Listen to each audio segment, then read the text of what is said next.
Self-publishing is changing. No more gatekeepers. No more barriers. No one standing between you and your readers. Do you want to make a living from your writing? Join indie bestseller Mark Dawson and James Blatch as they shine a light on the secrets of self-publishing success. This is the Self-Publishing Show. There's never been a better time to be a writer. Hello and welcome to a festive edition of the Self-Publishing Show with me, James Blatch. And me, Mark Dawson. Hello, James Blatch. Happy Christmas. Happy Christmas. We're recording this. We are recording before Christmas. Yeah. And all was quiet. Nothing did stir in the house but a mouse or something like that. Yes, we're wearing Christmas jumpers if you happen to be watching on video. We're also trialling, I think I'm going to use it, a new recording system, which I'm liking a lot. It's going to ease our workflow. I also quite like the idea of the two of us being in vision at the same time. I think that's more of a podcasty thing. We used to cut between us. I still could do that, but we're going to experiment.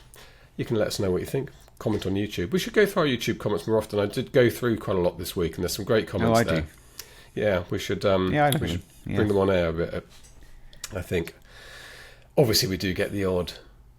You do realise people only tune in for the content.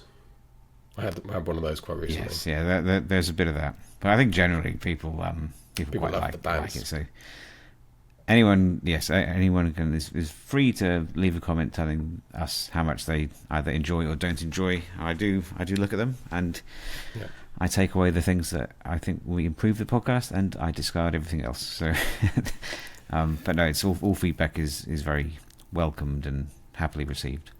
Good.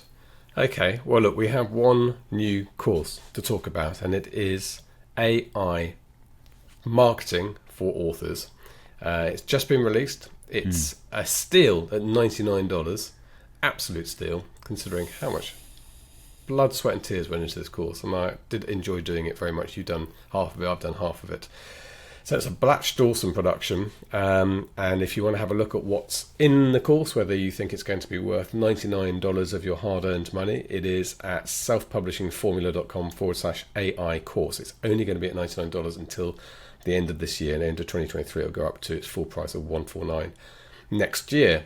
And it is, I don't know, I know it's controversial, Mark, and there will be people throwing things at the screen at the moment, but it's a bit like the advent of the typewriter, of Photoshop, of the internet, of digitization, of the Kindle and everything else. There are these step changes that happen every now and again, and there's no question that AI is a step change in our industry, in every industry.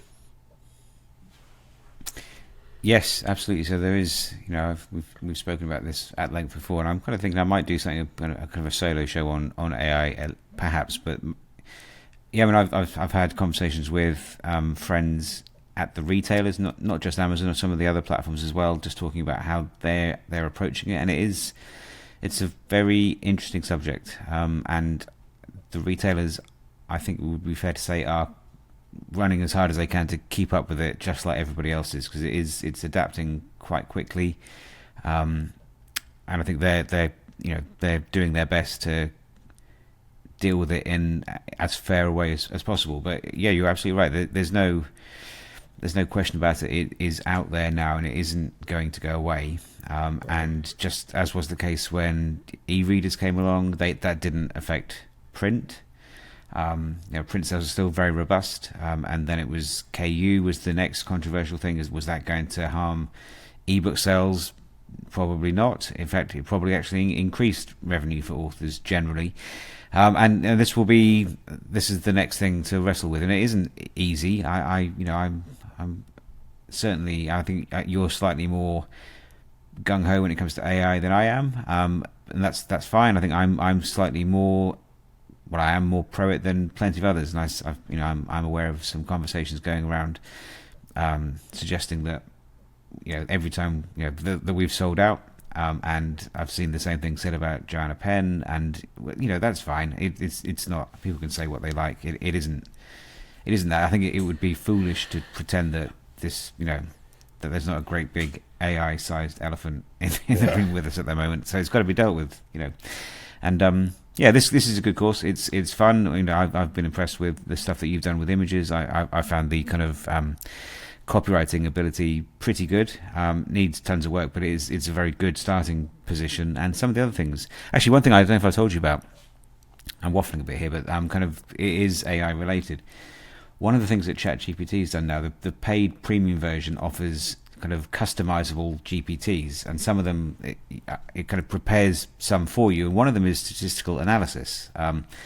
So I thought that would be quite interesting. So I did, because I've been wrestling with this for ages, trying to find a really robust way of calculating read through, because it is so important. And I've hired a statistician before. We might be hiring one with Fuse to give this another look, but I thought I'd see what ChatGPT thought if I put in things like sales through the series, revenue across the books, and it could kind of work out what it thought the sale of book one was worth. And it did a really, really good job of that. It was very interesting, and roughly what I was thinking, what I was kind of operating on anyway. But it was good to get that kind of effectively given a second opinion. So that it can do all kinds of things. You just got to kind of think laterally, and if there's anything that is vexing you, then I'd say it's a good idea to see whether you could get some assistance with an AI model. Yeah, definitely. I mean, it is amazing. You also forget it's there when you're wrestling with some tasks, that it's effectively another person to bounce ideas off and get some feedback on and get some help with. And it's it is like I say, it's a step change, and we're adjusting to it. And it isn't easy. And I do have sympathy with the people who are anxious and concerned, particularly if you're a cover designer or in areas you specifically think might be taken away by AI. Copywriting. Well, also, I mean, and novel writing. I mean, let's be completely honest about this. There's no question that it won't be long before AI will write novels. I mean, hopefully, well, it is and writing novels, suspect. Surely. Yeah, it is. But I mean, hopefully, and I suspect this will be the case for some time, probably quite a long time. They will be pretty shit novels. Yes. That would be my hope. But yeah, again, so it affects everybody, and I think people might be saying at this point, like, well, you don't, by putting out a course encouraging people to use AI in a limited fashion. Number one, you're being hypocritical, and number two, you're making it more likely that things will advance. Well, the first point, I suppose that's a fair comment. The second point, that's silly. I mean, what we do has no effect at all on anything, and we're not increasing the pace that AI adapts and new opportunities arise. It's just we're just kind of going with the flow. This is the zeitgeist, and I mean, when Amazon put their restriction on how many books you could upload a day, and I have no inside info on this, but they didn't restrict that because they think in the future people might be doing. They did it because people are suddenly uploading dozens of books a day, spat out by AI. Probably thousands and thousands and thousands of pages generated by AI are going up there every day. But as you say, I mean, you used the eloquent phrase "a bit shit." What Joanna points out is there's always going to be this lack of the human condition in there, because that is unique to us. Well, not always. No, I mean, they can replicate it. Yeah, I think at some point that will happen. But I mean, the way around it is fostering a relationship with your readers, building readership, and then communicating them with social media or with newsletters, all that kind of stuff, videos. Eventually, of course, that will be able to do that as well. So yes. I reckon we've got about 5 years. We'll find something else. Happy Christmas, everyone. We'll go to car renovation or something like that.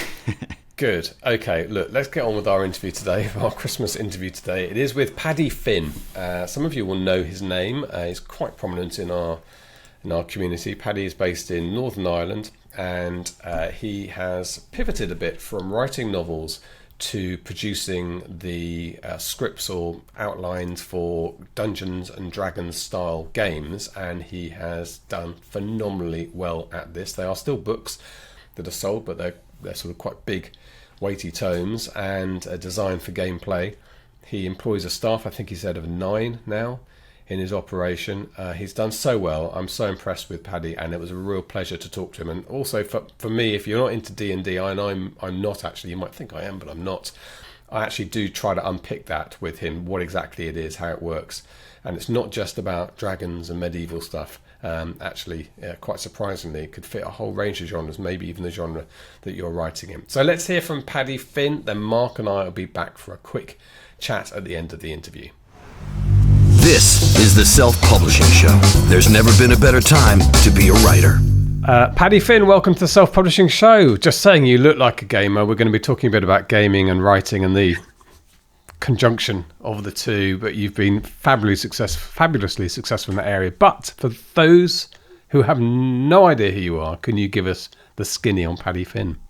Yeah, so long story short, I started out self-publishing with my novels, science fiction and fantasy, went full-time in 2018. And I started, writing a few years before that with mixed success. And then in 2021, I pivoted into Kickstarter and the tabletop role-playing game industry. So anyone who doesn't really know what that is, it's Dungeons and Dragons and stuff like that. And yeah, so Kickstarter did a lot better than I expected. And that kind of became our focus for the last few years because we went on a crowdfunding roller coaster, I guess. And that's sort of where you are now. Can you just explain Dungeons and Dragons? It's one of those things, if people play it, they know it. If they don't play it, they have no idea. So, yeah, like some people think it's a computer game. Some people think it's a board game. It's neither of those things. It's it literally comes in. This is one of our products. It's a book, right? It's usually US letter sized. Some of them are a bit smaller sometimes. It's just a book and it's full of rules, and it's called pen and paper essentially because traditionally you would just build your character on a piece of paper and you would sit down at a table with a bunch of friends like you would if you're playing poker around a table with dice and sometimes little miniatures. Sometimes it's all theater of the mind and there are no props or anything like that. And it's literally an exercise in collaborative storytelling. So you have the DM, the Dungeon Master. He's arbiter of the rules. Let's call him the narrator and the controller of the minor characters in the story. And then the rest of the people are the players, and they control the main characters in the story. And together, you flesh out the world, you go through the plot, you tell the story, you go on an adventure. And some of it's left up to chance because, there are dice involved, and some of it's left up to role-playing. You describing your character. Okay, I mean, it sounds fun while you're talking about it. And Dungeons and Dragons itself evokes the kind of fantasy realm, but I think you get all sorts. You said you come from a sci-fi background, but you do get all sorts of themes now available, don't you? Yeah, I mean, Dungeons and Dragons was certainly what kicked the whole thing off back in, I believe, the 70s.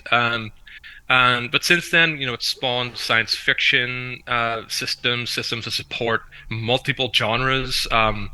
They're Blades in the Dark. I don't want to be going into all of them, but there's one in particular that just fits in with. It's pretty much you can plug it into anything. So someone was asking me recently, "Hey, Paddy, what about turning my thriller novels into some sort of gaming system?"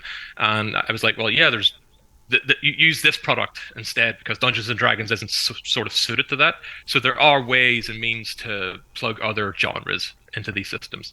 Oh, that's intriguing. Can you turn almost any genre into this gaming system? Yeah, you can.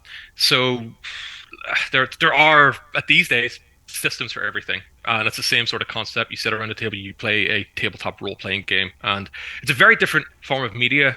And the reason I really, really enjoy this media, and I try to sort of sell this to especially authors because they kind of know where I'm coming from, is everyone, I feel, needs a creative outlet to some degree. And in today's world, we're so busy, probably working all day looking after family, dealing with life's problems, that we don't always get time to sit down and do something creative. And creativity is kind of frowned upon in certain parts of society. So we don't place as important or as big an emphasis on it as I think we should.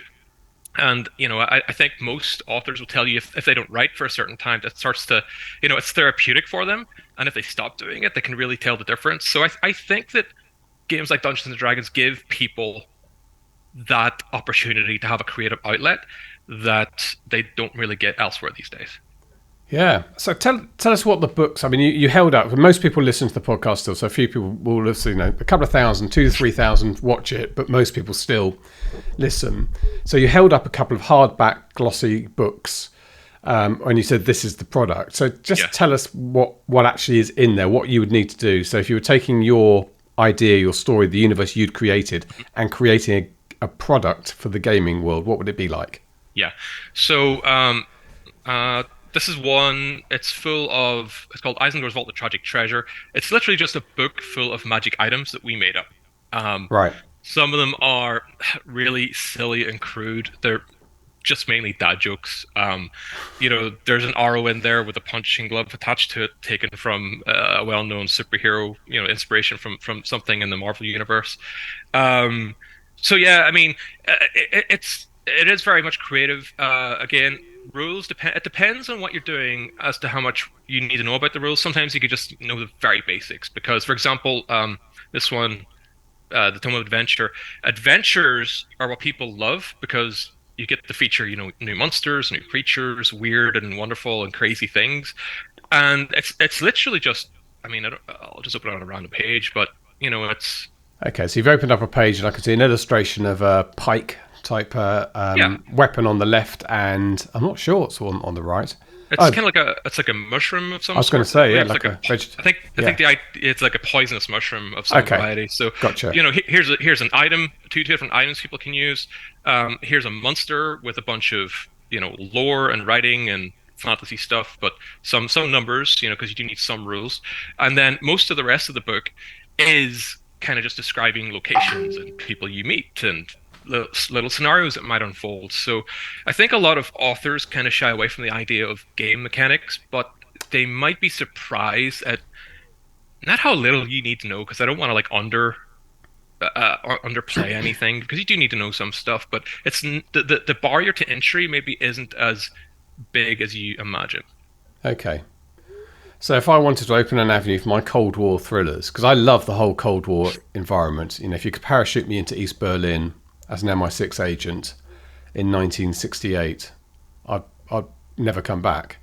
I mean, I'd probably be an incompetent spy and get shot on my first day, so that I wouldn't come back for that reason. But let's say I could respawn. So that potentially is something that could work in this environment. Yeah, you could literally any genre, including that. In fact, there is a game sort of along those lines. It's got like some other different things going on in it, but it has a bit of that flavor you mentioned. And I went to Games Expo UK in Birmingham earlier this year, which is like the biggest Games Expo in the UK in the course of the year, and the biggest tabletop expo. And it was I just saw this game and I thought, hey, that's really interesting. So yeah, I mean, you can literally do things like this. You can even like just mash genres up and do that and make them undead. Or go do post-apocalyptic stuff in a fantasy setting. Some systems are so versatile. It's anything you can imagine. You could turn it into a game in that system. What about if it's purely real world?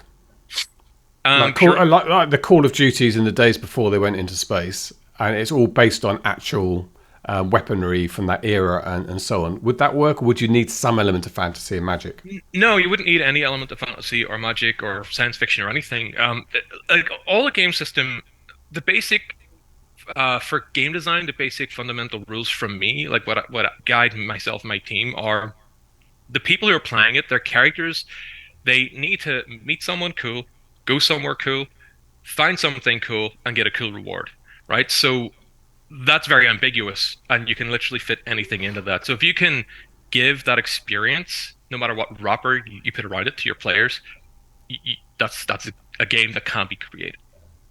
And when you start playing, I'm trying to get my head around the idea that you don't have like a traditional objective that someone's set. So you're around this table and you're basically coming up with the narrative. So that works, I guess. I would feel to me like I'd be nervous that people are just going to do almost nothing. It won't overlap and it's not going anywhere. But somehow people do end up with this interwoven story, do they?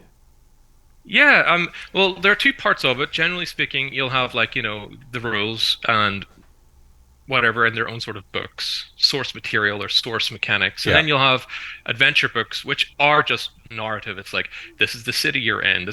These are the different stores in the city, or here is 1930s, 1940s France, and here are some of the goings on, during and after the war and stuff like that. So you can literally use any set. They're called setting books, and you can set your game in any setting as long as the game mechanics support stuff. For example, I can't take Dungeons and Dragons and go, let's throw a Thompson machine gun in there, because those rules don't exist, so you would use a different system that does support it. Okay. All right. Well, let's talk a bit about your business. So you moved into this. I mean, first of all, I'm guessing you were you were playing, this was a universe you were aware of, and then you realised that somebody somewhere was writing the material for it, and that could be you. Yeah, I saw some people like run Kickstarters for Dungeons and Dragons.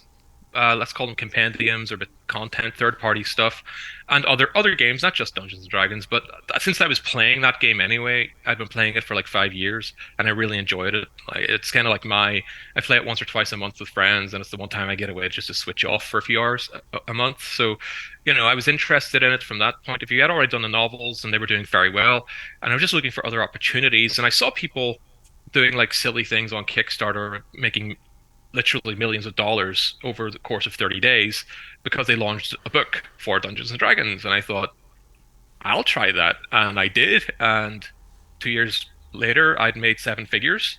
In fact, my second Kickstarter made 6 figures. And that ran literally a month after my first Kickstarter finished. So it was like I noticed there was an opportunity there. And when it sort of clicked how big of an opportunity it was, I kind of just ran with it. Amazing. And Kickstarters, in terms of their longevity, do you make all the money? Is it like 90% of the money is made during that beginning period, or is there a way of continuing to sell them after that bit's done? I mean, Kickstarter for me is just the beginning of the journey in any product, and this is something I try to, when I speak at author conferences and whatnot, and try to, make authors think about Kickstarter as something that plugs into the beginning of your existing business model, so it can upfront the costs for things like editing, your book covers, audio, marketing, and other things, and that's really powerful, because what you normally do is you invest in these things, especially when you're starting out. You have to find, well, how am I going to fund them? I get some sales, maybe put those straight back into the product, etc., etc. And that can take a long time to build up momentum. And then you kind of have to scrape that all back from your sales later on before you break even and become profitable. Whereas Kickstarter has the potential to go, hey, just cover all those right away. You get the stuff out there, you give it to the people who helped you on Kickstarter, obviously, first, because thank you, people, you're awesome, and you helped me get this thing off the ground.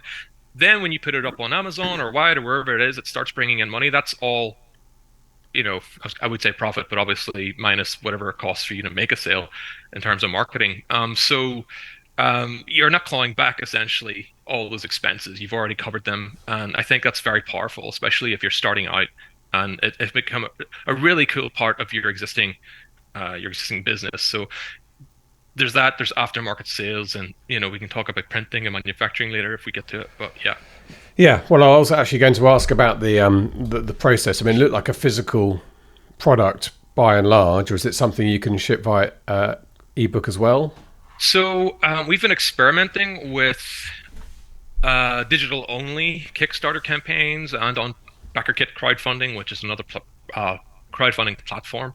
BackerKit, I think they launched about a year and a half ago. They've been around for a long time as a company that sort of plugs into Kickstarter and helps you do bits and pieces like the shipping and that. But they've since launched their own platform, and it's very good. So it's one to look out for. But we've been experimenting with just PDFs, and they've been doing really well. We'll do like $10,000 a Kickstarter. We'll do one of those each month.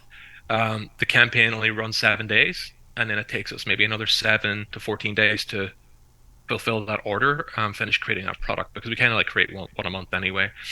And yeah, so that's been doing really well, but that's not like the norm. The norm would be, hey, I've got this really great idea. I want to create this new series of books, or novels, or a computer game, a film. Like recently helped an author turn one of his series into a short film that then went on to win a whole bunch of awards. Novels can be a bit more difficult, but it can be done. I mean, Brandon Sanderson, everyone talks about him and the immense success he's had on there. Some people have had, not quite as much success, but still 6 figures on their novels, and they're doing really well on there. And some people, even if you can do $10,000 or $5,000, it just depends on where you're coming from in terms of your journey. But those can all, it's the potential is there, and then it depends on the size of the success. And then you can figure out, well, do I want to do printing as well, or do I want to expand into other mediums? We kind of do 50-50, I guess, if you broke it all down. And you're driving traffic to, or where are you selling into for this? Do you have when you started off, did you have an existing audience to work from? No, I mistakenly thought, hey, all of my science fiction and fantasy people will come over to Kickstarter, and none of them did. Right. And it's obviously, if they're not going to follow you to a new genre, which we know usually doesn't happen depending on the genre, but if that's not going to happen, then of course they're not going to follow you over to a completely new medium and form of entertainment. So it was a matter of building it from scratch. What I would do there if you were starting out is just look around. Where are your people? Are they hanging out in Facebook groups? Are they hanging out on subreddits? That's where I started. I just asked a few questions. Hey guys, I'm thinking of doing this thing. Can someone help me? And people just got really involved and wanting to help out. And then when they saw this thing, bore fruit, they started to want to be more involved with it. And then eventually we did start using Facebook ads. We relied on those really heavily for a while. We still use them, just not to the same degree. And also sponsorships on YouTube were immensely successful. I would not necessarily recommend that for novels, because in my experience, I've tried it for novels and it's kind of just broken even and wasn't really worth the hassle. But for D&D stuff, we can expect like 400% to 500% return on those sponsorships. Sponsorships on YouTube. Can you just explain that to me? Yeah, so we're familiar with YouTube, and you often get like creators, and they're like, "Hey, today's sponsor is etc." They're selling this mattress, gotcha. or Gotcha. Shark VPN or whatever it is, and only you're going to Dungeons and Dragons influencers, and you're saying, "Hey, we're releasing this Kickstarter. Can we team up? Essentially, we'll give you money. We'll sponsor your this video, and you give us a shout out, and a chunk of your audience will then go and click on our link, and voila, we got a bunch of backers on Kickstarter." Okay. I mean, I'm loving the whole sound of this, Paddy. I know you've been so successful, and I'm going to talk about your team in a moment, but I'm just thinking, one question I didn't ask about the genres is, does this work for romance? Oh, I'm not even touching that one, James. No, is that a controversial question? It's not a controversial question. I just don't know anything about I see, yeah. So anything I say may be held against me. No, I'm sure it can. And I had one author come to me last year, and she does write in the author genre. I'm not sure which subgenre, but she was like, well, can we do something along the lines of Dungeons and Dragons, etc.? And I was like, I think I saw someone do something like that, and then I did a bit of research and realized there was this English company, and they did something really clever, and it was they turned it into like a wedding-esque sort of an adventure. So you had to get prepared for the wedding, and then you're on your way to the wedding, and you get there, and then but there's like this thing goes down at the wedding, and it's like a murder mystery type thing. So okay. There are very creative ways that you can take almost anything, and I'm sure if there are authors who are listening to this and wondering about it, and they write in romance, if they can write a novel, they're creative enough to think of a way to make it fit into a game. Yeah, and I guess thinking about, I love the expression on your face when I asked that question, although I'm going to screen grab it later. I love the, thinking about it, of course, the subgenres of romance make it such a broad, there's almost no such thing as romance, is there? But contemporary romance might be more difficult, but some of the dark romance, some of the romance suspense, all that stuff probably does well lend itself to. Yeah, there's like historical romance. You could set that. I've seen one set in medieval Scotland or whatnot with castles and guys in kilts, and have at it. Do it. There's a lot of that. Well, you must be a Celt. You must consider yourself a Celt. You could get I almost said a skirt then, but I'll get in trouble for that. You could get yourself in a. Have you got a clan colour? We are not so much into the whole tartan and the clan sort of colour here, but I do have Scottish roots, and I do consider myself a Celt, for the record. We actually have one of our books, the one we launched this year on Kickstarter, did $330,000 in a month, and that was actually a Celtic-based setting. So it was like, hey, play Dungeons and Dragons and ancient Celtic Manx, or the Irish or Scottish lands, or wherever the various places are we're drawing inspiration from, and that I think people just love that idea. So I think it goes down really well in the States. I mean, I've got a friend who writes Scottish historical romance, and she'd like to write English historical romance, but she said it's got to be Scottish to sell. Come on. The brand is better. We haven't got our brand right in England. You can work on it. Yeah, I think we've been trying for the last 100 years, but we'll see. Let's not go down that one. Let's talk about your team. So you've said "we" quite a lot in this interview, and I know that you have built a team around you. Yeah. So how and when did you scale up? Well, when I was doing novels, it was just me, really. I was kind of like a one-man band, but my wife would help out with proofreading and ideas. And even then, I would say we, because I just didn't feel like I owned all the credit for the products. But now we've grown to 9 full-time employees. We had a bunch of contractors at one point. We have dozens and dozens of freelancers, writers and artists and graphic designers that we work with. And we really only started doing that. It was kind of like after the first year of success, it was still only like 3 or 4 people. And then this past year, especially earlier in this year, things kind of ballooned. And now we're trying to keep a bit of a tight rein on it now because it's like, this is already too much growth too soon. And I'm struggling to stay inside this vehicle because it's just going so fast. And I need to, recenter myself and get to grips with things. And hopefully we'll grow again at some point. And I don't know, the next year or two. But it's like, for now, it's like, let's try and keep this thing on the ground.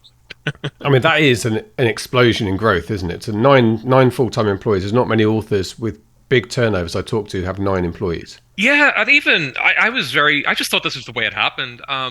Until I started speaking to a lot of other game development studios and game publishing studios, going to different events around the world, and they would often say, "Oh, 9 for them, that's a lot of people." Like that's usually the sort of the higher end companies in a given genre within that industry. They would be the ones who would have that kind of workforce or whatever, and I was like, really? Because to me, it just makes more sense in terms of like you can get freelancers. It's very common to come in and do a bunch of work for you on your project. But like the amount of times that I would waste, because like I'm an indie and I guess one of the benefits that we have as being in is we can pivot really quickly, right? We're very versatile, we're very flexible. And if you start like, hiring people for a duration and then they go away and you need to find someone else, and that stops the momentum and takes away that flexibility for me. So if I have an employee, they're always there, they can always do the thing, and I don't have to go and find them again. So to me, it just made sense. And I guess it's one of those things where, I don't know, I'm just figuring it out as I go. And it's worked, yeah. And I presume they'll work from home. You don't have an office. No, we had an office that we just before COVID kicked off. So right. And there were only like 2 or 3 of us at it anyway. And then we decided, you know what, we're not using this thing, so we're not renewing the lease on it. A few years later, and then that's one of our policies now. It's like it's a very creative company. Obviously, we've got writers, editors, artists, graphic designers, etc. So it's like I always say, the day that our company starts asking for timesheets is the day I no longer work here, right? Because we don't do that. It's like you work from wherever you want to work from. If you want to travel the world while you're working with us, so be it. In fact, one of our people did that for a while. And then it's like, I don't even care what hours you work, as long as the work gets done. So we're sort of really flexible. I guess we're very corporately progress. I don't even know if there's a word for it, but I hate the whole corporate culture, and I try not to let that inhibit our creativity and our speed. So yeah. No, it slowly kills your soul. I think we can all agree on that. Yeah. And so do you feel you go around? So we bumped into each other in Mallorca at a mastermind that Craig organised earlier this year, and I saw you again in Vegas.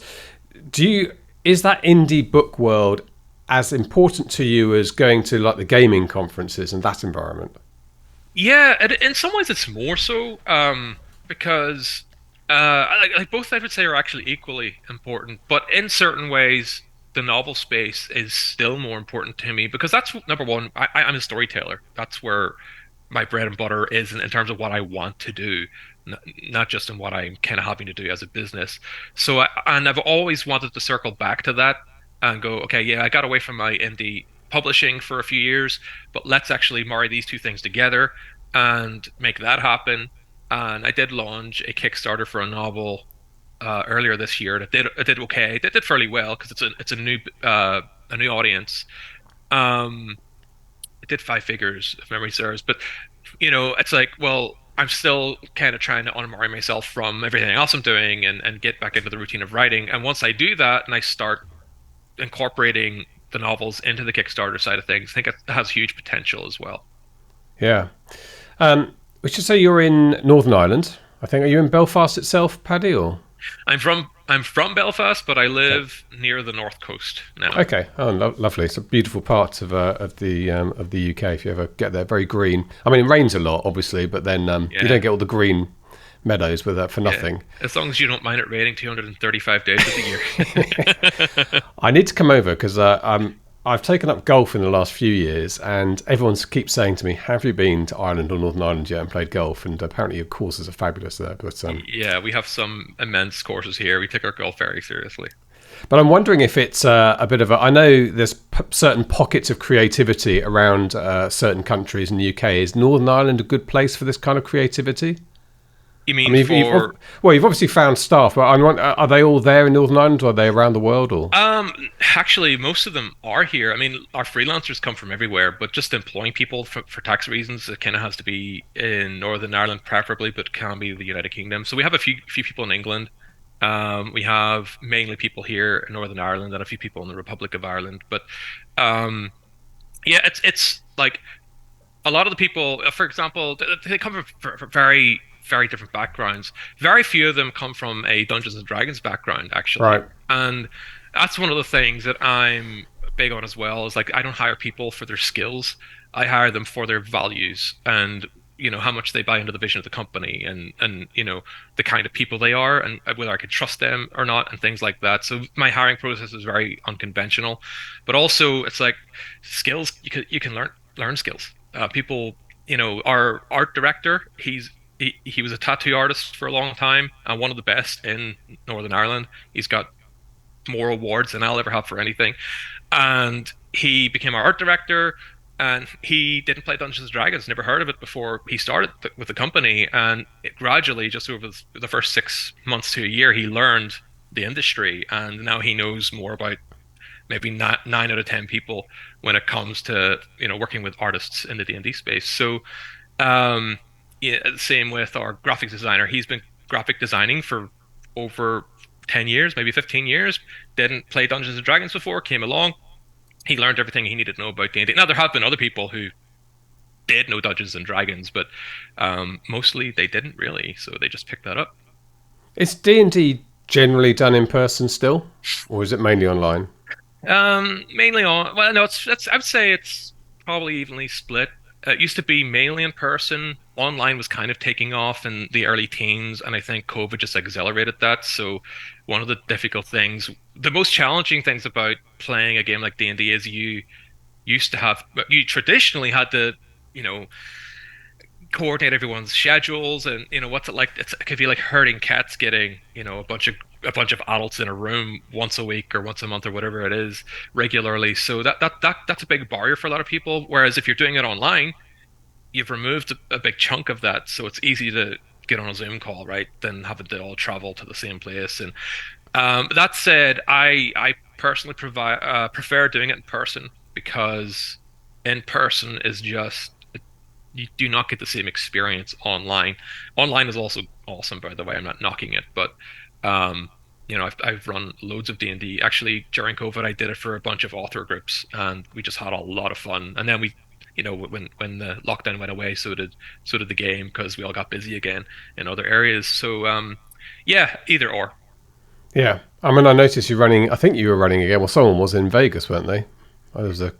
Yeah, so there were. It's becoming more frequent at Vegas, I think. So Luke Gygax runs a game there. So he's son of one of the founders of the creator of D&D, really. And so people love playing in his games. I've played in a few of them. They're a lot of fun. And then there are other games happening, and I think I might run a few at some point. So yeah, it's a lot of fun. It's just a lot of fun sitting around and telling stories and having a laugh together. And do your products work equally for online as in-person versions of the game? And does sorry, very practical. They're going to sound like stupid questions to you, I'm afraid. But does everybody need to buy a copy of the book, or does the DM buy a copy of the book? How does that work? No, these are great questions. Normally, it's the DM the person who's running the game would, but no, it's not uncommon for the players to chip in and help out with any expenses and things like that. Okay. But usually it is the one person. Now, that said, there are books that are geared toward players, and those the players would buy, and the DMs. So those can do a lot better, for example, than just a book for DMs. So if you turn up for a game, the DM's got a copy of the book. So at this point, you don't really know what the setting is, what weapons are available to you, what type of character you're going to choose. The DM sets all this out, and that's part of the process of the evening.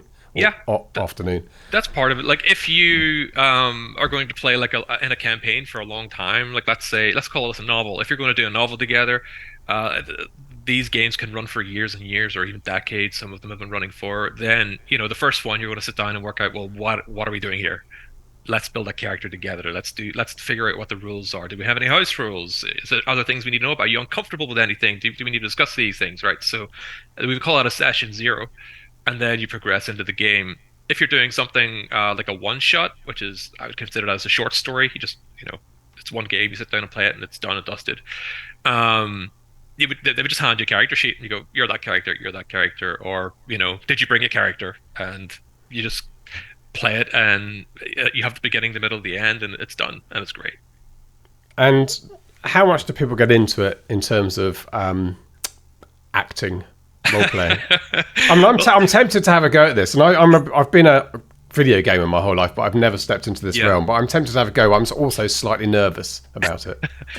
Hey, I love the theatrics of it. I am big into the role playing aspect. The group I play with in person, they take the role-playing bit quite seriously, and it's a very big thing for them. So some will put on accents, some will get into their character, and just they'll be like really. Sometimes they'll be like really angry and really mean, and you can kind of take it personally. Like, are they shouting at me? Is this like, are they angry with me? Yeah, and then the next minute they'll turn around and they'll talk to you, and you're like, oh right, they're just playing two different people,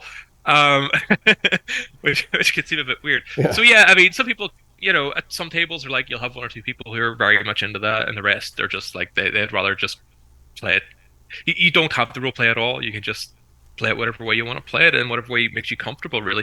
But you do find after a while you do become more comfortable, especially if people at the table are already doing the thing, and it's just a great way to express your creativity.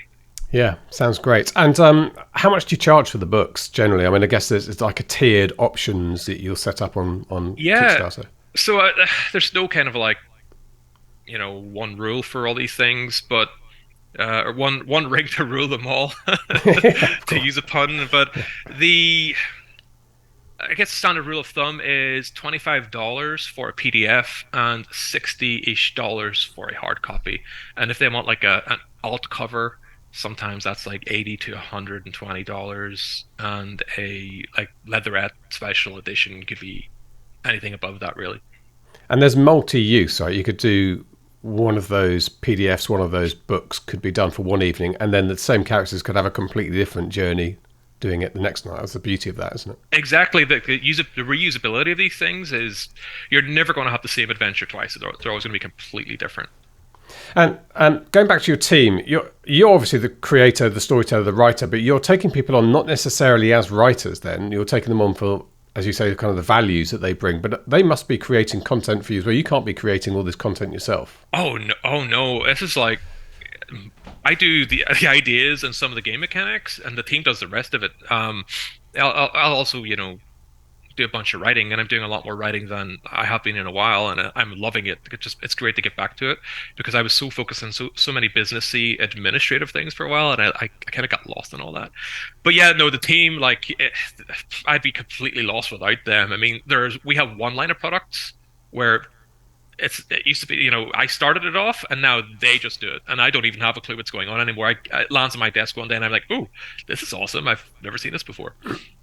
Oh, that's interesting to me, because of the way you recruited people, that we almost think, well, we're right. Are you a writer? He's not a writer. I'm a writer. So we're going to need a writer. But actually, you don't need a writer. You need a person. Yeah, like if you want to put out like a serious amount of novels every month, and then you want to lean into, are you putting out enough that it's cheaper for you to hire a cover designer rather than pay them every time for every cover? What about audio? Are you putting out so many books that you could be turning them all into audiobooks and making a lot of income? And it'd be easier just to hire the audio person on a producer. And what about someone to run your ads for you full time as a marketer if you have all this huge catalog of content and potential? So it's one of those things where I can't do all that. And yeah, I mean I can, but I'm going to be so limited, right? So scaling a business, when you scale a business, you get to a certain point where, hey, yeah, I could scale this thing and I can grow it out and it's great. But, if I want to go any bigger, I need other people to help me. Otherwise, it's not going to go any further. Yeah. So you think you're slightly pausing the relentless expansion for the moment, and it seems like you've refocused yourself a little bit on what you enjoy doing. Yeah, I kind of. It became again, I've never run a company where I've hired people before, so this is all like hiring people. And in fact, I used to think I'm never hiring people ever. If I ever go into the business for myself, I cannot. I don't want to deal with that sort of, that complexity. But it just sort of happened that was the way it had to go, and I'm glad it did, because we are so fortunate, like, to work with incredibly talented and amazing people. And what was your question again, James? Sorry. Yeah, I was asking whether you are going to pause your kind of expansion, and you've mentioned a couple of times that you're doing a little bit more writing and stepping back a little bit. Yeah, that's it. I want to train and manage people less and expand my creativity more. There are certain things that I've fallen behind on deadlines and whatnot that I need to bring up to date, and then there are all these other ideas that I want to get back to working on. I've got as you and any other author knows, once you start writing one series, you have all these ideas for different things, and sometimes it can become a bit overwhelming. So there are those things that I want to do at some point, right? I don't want to keep working on the same thing. Yeah, you don't want to end up just running a company. Exactly. It's understandable. Well, Paddy, you better tell us where we can find you and where we can buy one of these amazing books, which, by the way, I'm going to do. Okay, so you can find my Dungeons and Dragons stuff on pennydragon.games. You can find a bunch of stuff on paddyfinn.com, generally non-fiction stuff. And I'm actually in the process of putting together a course on running Kickstarter for creatives. It takes you through a three Kickstarter plan, essentially. And that course will be soft launching soon. Will be hard launched in, I don't know when will this be going out, I guess. Well, it might be going soon. I'm thinking, actually, because of the sort of topic and the way we've spoken, this could be the Christmas episode, so it might be quite soon. Cool, yeah. So it'll be the course will hard launch in January 2024, and you can find out more about that in the group Kickstarter University. Just look that up on Facebook. If not, drop me an email at paddyfinn.com. Go onto that website, fill in the form, and I'll be happy to answer your questions. Great. Well, Paddy, it's been brilliant talking to you. I knew it would be, and I've thoroughly enjoyed it. So what would you recommend for somebody who wants to sort of read into it a little bit and try to understand a bit more about the D&D world? But I think quite a few people might say this. I'm not really the fantasy Lord of the Rings person. I am much more Call of Duty, Cold War. I mean, science fiction's fine. So is there something you'd recommend for me to dip my toes? What about horror, stuff like that? Yeah, like horror. So, I mean, see if you can get a game of Call of Cthulhu with someone, which is essentially horror-stroke mystery, where you're trying to solve this thing. And, it's a bit darker, a bit creepier, but it's also a bit more real life, though it could be set in any time period, but very often it's set in kind of like the 30s, 40s, 50s kind of time period, early 1900s as well. So, or just play any game, because even if you're not into the genre, it'll just give you a better idea. Because it's one thing me sitting here just describing it to you, but I could never do it justice. It would take you to sit down and play the game, and then so you'll be like, I could never describe this to someone because it's just indescribable. That's what it feels like. Call of Cthulhu. Call of Cthulhu. There you go. I'll have a little look at that, and I'm intrigued by it all. So brilliant to chat to you, Paddy. I'll see you, sure, at some point somewhere. See you later, James. This is the Self-Publishing Show. There's never been a better time to be a writer. There we go, Paddy Finn. Really loved talking to Paddy. I bumped into him a couple of times this year at conferences in Mallorca and in Vegas. And have you ever played at D&D, Mark? You ever sat down and played it? Yes, a very, very long time ago, probably when I was a teenager. But yeah, I mean, absolutely. I used to love game books and things like, Choose Your Own Adventure to start with, then Fighting Fantasy, and actually Lone Wolf. So there's another kind of blast in the past. You might not remember that, but I really love those books. And the author was someone called Joe Deaver, and his son is someone called, I think, Gary Deaver, and is in our community and took some of our courses, which was pretty cool. But yeah, so I have done them before, and I think it's great. Anyway, and Stranger Things and everything is making it extremely hip again. Yes. to play D&D. Yes. Well, I'd like to have a go at some point, so I need to find some fellow nerds around here. Good. Okay, look, that's it for this Christmas edition of the episode. You're probably watching this in July, but anyway, we're wearing our Christmas jumpers. We have to peel them off because we have to record another episode in a minute, and the Christmas tree will be down by the time this next episode goes out. But that's it. Thank you very much indeed for being with us through this year. The next episode is a Mark Dawson solo. He's getting rather good at these. So I think we should probably say thank you to everyone for listening for the year in this episode. It's would be pointless, me and Mark just bickering to each other.